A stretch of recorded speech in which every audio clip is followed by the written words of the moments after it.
excited. It says preparing for live stream. Excellent. Okay.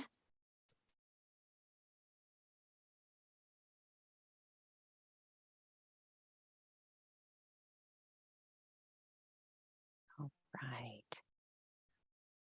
Wonderful. Oh, I'm so excited to meet with you today, Amanda. Hello, everyone. My name is Heather Leavitt Martinez. I'm from Tech Host Academy, and I'm here today speaking with Amanda. Tell us about yourself, Amanda. Hi, Heather. Hi, everyone. I'm Amanda Fenton, and I am a participatory process designer, which is kind of a fancy way of saying I help design meetings for participation, mostly in the online world these days. And I work mostly in the nonprofit and social change world. And doesn't it make sense that we want to speak to each other, right? Because we have a lot of things in common, we have these really great creative intersections, and we hardly know each other. So we're going to talk today. We're just being totally transparent that we met in a networking session. We thought, let's go live and talk about what we love to do. And I would love to learn, what is the work you're doing these days that make you say yes? Oh, this is such a juicy question.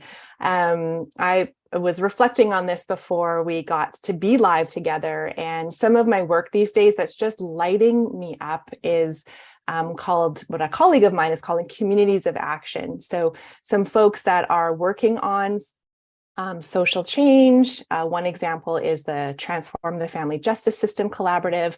So we have these groups that are all working on some strategic objectives, who are coming together like every couple of months, over, gosh, I think we're like 2 years into some of them now.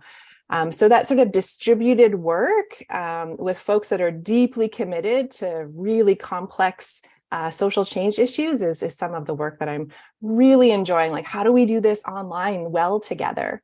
And then the other thing is hybrid gatherings. I've been super geeky and super into, like, how do we do participatory hybrid gatherings really well for roomies and zoomies? I love that you say that. And I can't wait to dive more into what you're actually doing, because I can hear a little bit around you're doing some facilitation, but it also sounds like you're also working in between the meetings too, right? Helping teams as well.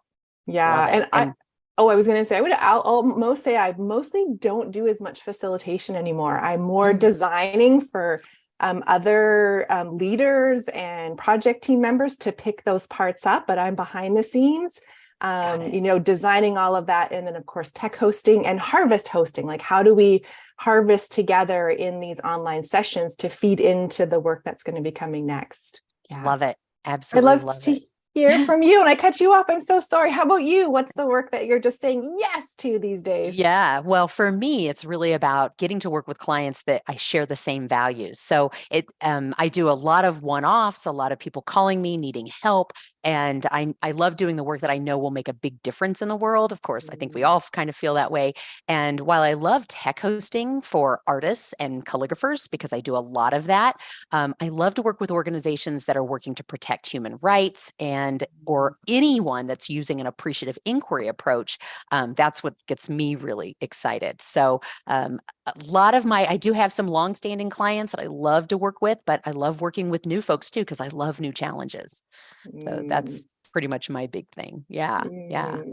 Can I go back and ask you a question more about, because you said you're doing less of facilitation, but are you working with, do you have longstanding clients, or are you open to new clients? Yes, and yes, I guess are the questions. I'm fortunate, I think, to have some longstanding client relationships where, they call me on a as needed basis, or we're sort of committed to a stretch of work together. I think really relationships are so key to how I work. I have a colleague who says, friendship is the business model. And, that's really, how, when I show up at my best is like when I'm working with people that, like, I want to have a cup of tea with you and let's hang out. So fortunate to have some longstanding client relationships, and always welcoming new ones. Nice. Similar to you, I do a lot of one-off sessions like, hey, Amanda, can you help us design and host this event, this symposium, this thing? And then it might go great, and like, that's it. They might reach out to me in a couple more years. So it's a lovely mix, I would say. Yeah, I like to have that mix too. It's kind of fun to have new things to do every day. I swear, every day is different for me. So Totally, totally, totally. Um, I feel like you were going to ask me one more question, so I'm going to I pause kind of before I do. ask you It's like, I one. want to know how, when you talk about design, it sounds like you get really excited about that. And I do too. And I'm curious. And you talked about harvesting as well. Can you say more about your approach and then what that harvesting might look like? Kind of paint a Mm, picture. yes, totally. So my approach to design comes from the art of hosting community. There's a kind of a particular tool called the chaotic stepping stones, Mhm. which is what really my approach to design comes from. So it really begins with starting with a core team. So having a group of folks, not just me, not just like the client, but actually a group of folks made up of folks who will be coming. So we have a good diversity of perspective right at the very beginning in our design work, Wonderful. which is so important. Like I know a lot, but I also don't know. I'm not a young person. I'm not someone who lives with, say, a visual disability or different lived expertise. And so having that like right from the very beginning on our design team is so, so important. And then we go through a series of questions together. We start with like, what's the need? What's going on around us that makes this important? What's the purpose? Like, what do we want to do or create or inspire, as a result of our work together? Who are the people coming? Why does this matter to them? Why does it care? Why do they care? Mm-hmm. And the principles, how are the ways that we are together? They're just as important as what we do. And so this is where people can bring in if they have equity orientated principles. We need to build that into our meetings and even into the design of our meetings. So that's Absolutely. a little bit of the short version of some of it's very collaborative, it's very iterative. Mm-hmm. And then the harvesting is a really big part of that. It's like, what do we want to harvest? And just to say, I know some people have like a bit of ouch, with that word, because it can have some connotations. Sure. For me, it's like reminding us that we're living systems. And so, what do Yes. we want to have in our hands and also in our hearts, some of the intangibles by the end of our time together. And Yes. then we plan for that. We design for that. We build it in. I love it. I love it. Thank you so much. Not only do you paint a beautiful picture, but I feel good just listening to you. A lot of people ask me if I'm art of hosting, and I'm like, no, I've never taken a class. I'm appreciative inquiry, but it's so aligned, right? So we have a core team. We use the 5 phases. For us, it's about defining and discovering. And for the dream phase, I actually have a series of visual templates that I use for the harvesting piece. And one of them is a needs assessment based on appreciative resilience. What do we truly Mm. need in order to meet those desired outcomes? And then thinking about the needs of the group and everything from what's going to help them appreciate, love, inquire, venture, and evolve into what we want to become. And I just love that you were talking about how it is iterative, right? Yeah. It's very collaborative, and I love that work. And I can't wait to have more conversations with you about this too, but I'm sure we could dive. Let's talk about other things. Let's talk about, I'm curious, and I just love it. We geeked out quick. Is there anything else you want to geek out on, or anything else that's getting you excited today? Oh gosh. Well, first of all, I feel like I would love to ask a million questions just based Sure. on what you shared, but maybe just to do that, just knowing how powerful visuals are, Mhm. in even in the before times when I worked a lot mostly in person, being able to bring in visual templates for people, et cetera. Just I would love to hear like what do you love to do in the online space to be able to support groups in their work, either in their planning work, but also like when Mhm. they're live together. Absolutely. And this is both has to do with me as a visual practitioner and an AI facilitator, but even as a tech host in my classes that I teach at Tech Host Academy, we use all kinds of third-party collaboration tools, right? So Mural and Miro and anything where we can communicate with each other. I'm a big proponent of Padlet because it's so fast and easy. It's like, boom.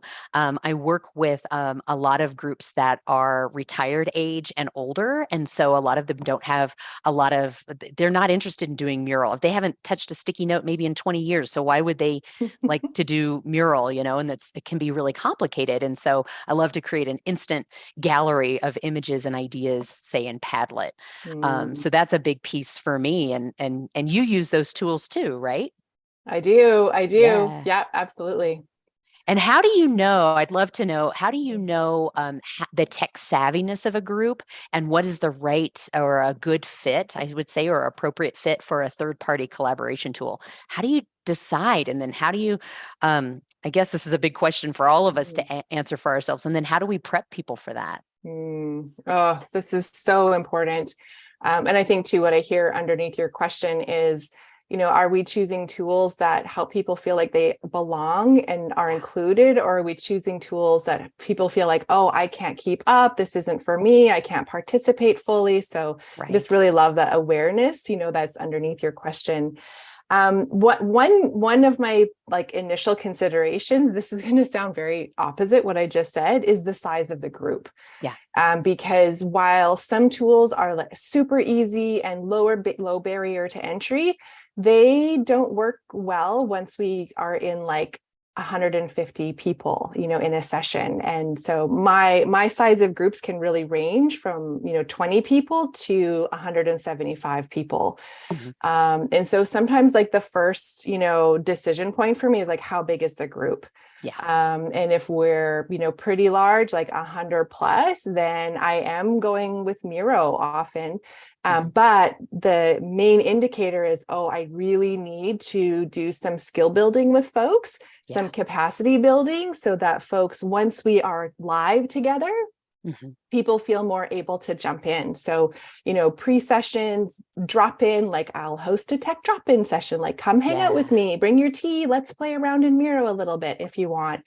Nice. Miro welcome places, a kind of a sandbox where people can go ahead of time. So size of group is one thing.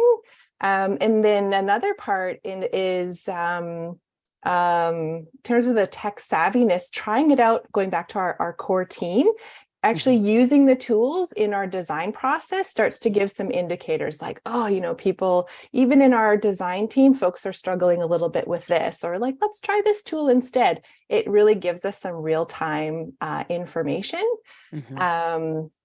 Yeah. Oh, I feel like I could say a lot more. I'm going to say one tiny more thing on this because it is a big part of my decision process is how do we need to work with the information after the session?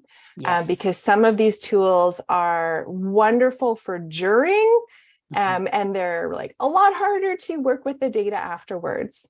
Yeah, that's right. And so that's often another really big consideration for me is, is it okay if it kind of lives there, or do we need to pull it out and work with it in different ways? Oh my gosh, I could go on and on and on, but I'm gonna stop. I know there's a lot to the design process, isn't there? There really is. And there's there's the design process, and then there's the tech piece, right? So as a tech host, I like to create what I call them tech check sessions, just to make sure everybody's vitals are good. Those are usually really quick wins, right? Those are the top 5 are the sound, the lighting, the video, the internet, and what are you using? What's your computer, that kind of thing. All of that is going on. But then I do like to kind of pulse them and how much do we know about, these different platforms. But yeah, it all comes down to that design group is helping you do that. And I love it because you're firing on all these different levels about, design, but then also the tech piece is a really important piece. And for people that are just tech hosting, they may not know all of the design process, but they do know that they've got to help with that to help that facilitated process move along.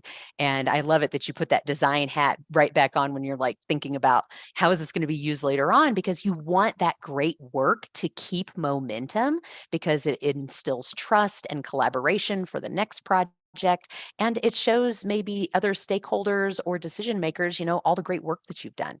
And to be able to have a visual artifact of that, or even, mural, anything like that, really does lend additional benefits for those who want to keep that, even if it's a change management piece going, just keeps that conversation going, right?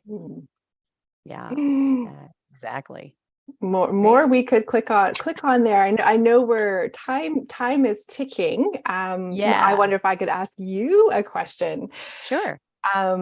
I think I would love to hear a little bit on where do you see the future of online hosting trending? Just knowing that you're so deep in this, and I just feel like you have a real eye on the horizon. So I'd love to hear, yeah, what are you thinking about? What's the future? What do you hope for? Yeah, well, I don't think meeting online like this is going to go away. In fact, this is where I think that we're really in our adolescent stages still. For me, I think that tech hosting, what I call tech hosting, other people might call it producing or something else. I think it's a necessity. And as technology changes and grows, we're going to need more and more people helping with that, in less in a technology way, but more in a social way, right? Mm. So even though I can look to the future and say, artificial intelligence, machine learning, virtual reality, holograms, all of those things are going to be there. And they're going to happen, and it's going to kind of be a little bit of I don't want to say challenge, but it's going to be a pretty big learning curve for some folks. Others might just embrace it quite naturally, especially those who are building it, right? But I guess my dream here would be that tech hosting becomes a skill, like a secondary skill, like typing. It's something that we all do, we don't really think about. So it's really helping other people along the way. I do have a little bit of a part of me that says some people might see it as, well, that's the soft skill or the glue work. It's not as important, but I think it needs to be prioritized. And I think it would make it a lot easier for all of us if we did just a little bit of that, if everybody had a little bit of that. They don't have to have all the design, they don't have to have all the technology, but I think being willing to get into an online session and work together is going to be really key. Yeah.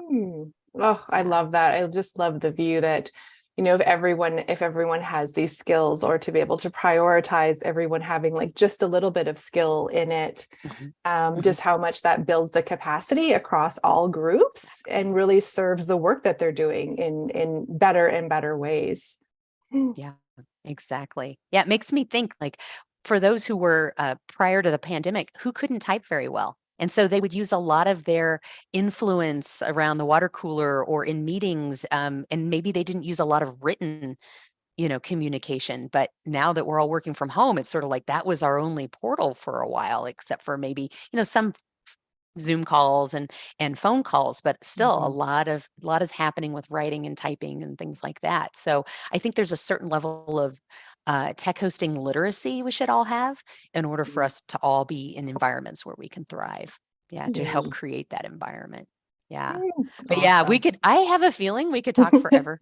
I I don't know if agree. anybody else I don't know if anybody else is enjoying this, and if you are, please let us know in the chat. But I would love for folks, and let's do this again. Let's plan on doing this again sometime. But how can folks get to know you or get to find you, Amanda? And I let me start with this. Who do you want to work with next? And maybe they'll reach out to you. Oh, cool. I would say I would love to work with groups who are thinking about hybrid. That would be one thing. Folks that want to do hybrid in participatory ways, and like help us think through this. How do we design, and what kind of tech needs do we have? I'm super interested in that kind of work. And yeah, I would say what is the other thing? Oh, I loved also doing skill building, like kind of picking up on what you were just saying. So Mhm. organizations or groups that are like, hey, can you just like, host us for a little while so we can practice our tech skills, our Yeah. online, designing for participation skills. So that capacity building part of my work, I Yeah. also really love and welcome that too. That's wonderful. It's so needed. I mean, if we all did that, we could all just work and collaborate so much easier together. Thank you so much. And I would say for me, it's about helping meetings becoming more engaging, efficient, and equitable through tech hosting specifically. And I Mm. do take an appreciative inquiry approach. So I'm interested in working with organizations too that want to build up that capacity in teams, but individuals, whether you're a Mm. facilitator or even an online learner that just wants your experience to be better. So to me, it's Mm. about helping people build that tech hosting capacity just to be better online citizens. So, Mm. yeah. Great. Well, thank you so much, Amanda. I can't wait to connect with you more and more. And if anybody has any questions, please put them in the comments below or reach out to us directly. Thank you.